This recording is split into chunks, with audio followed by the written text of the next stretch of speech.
Stats analyses. iPhone faces fork in the road. In the past 6 months, smartphone buyers in the US were more likely to choose Android-powered devices over any others, including iPhone's Mashable.com. The above account by Mashable.com is yet another blow to the iPhone camp, which has already been reeling under negative press of the latest iPhone 4. Data released recently by the Nielsen Company confirms what many analysts have known all along. The iPhone needs to change one thing about itself to survive. Android rises faster than a hot air balloon. Notice the green line. While the blue line is falling and the black line is more or less steady, the green one has been rising fast. Let's not forget that we are dealing only with iOS here, which is why Symbian is nowhere in the scenario. Android OS, however, seems to have a whooping growth rate. A growth rate that cannot be matched by any other OS in the US at present. And there's a reason for why it is rising this rapidly. It's also the same reason why the EOS is stuck where it is, instead of climbing slowly. But we will get to that in a moment.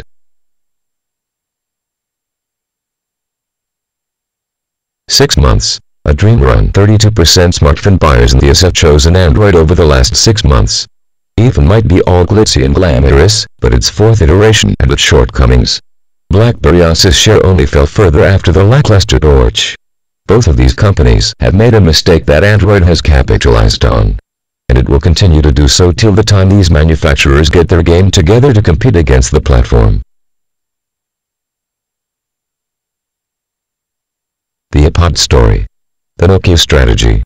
To really understand where iPhone went wrong, we need to look at the iPod. It was first launched like the iPhone, a single device with no options for the buyers. As competition increased, Apple launched different versions like the Nano and Shuffle. To further understand why the iPhone will continue to lose to Android, we need to look at Nokia's strategy throughout the years. Nokia, the biggest phone manufacturer in the world. How would you classify Nokia? A dumb phone manufacturer or a smartphone manufacturer? You can't classify it as either. Its strength lies in providing a comprehensive range of mobile solutions to customers of all levels. There are touchscreen phones, slide-out phones and candy bar phones. There are phones with great cameras and phones with amazing speakers. There are phones with great hardware, and there are phones which can do nothing more than making calls and sending messages. To cut a long story short, the key to iPod's and Nokia's success has been diversification. And that is something that Apple needs to do to the iPhone in order to revive its sagging market share.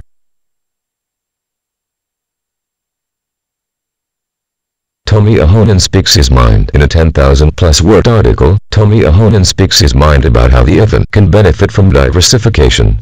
The strategy is simple to understand. Get the iPhone off its high pedestal where only a few can afford it, and put it in the hands of the mass market. Of course, it's Apple. So you can't expect it to go the Nokia way and manufacture $150 smartphones. But then it doesn't need to. Like we said, it's Apple. All it needs to do is make a cheaper version of its existing iPhone. It can then upgrade these users to higher-end phones. Diversification already exists. In a way, the iPhone has already, automatically, diversified itself. There's the 2G, no longer manufactured, 3G, 3GS and now 4. So buyers do have cheaper options in the lineup. But there's always the sinking feeling that they are buying years-old technology. Add to this the fact that, in essence, there's not much difference between these phones. What about users who want a physical keyboard on their phones? Do not underestimate the size of this population. What about users who want a better camera? Users who want a bigger screen? There are a lot of other markets that Apple still hasn't targeted. And this has been its single biggest failing.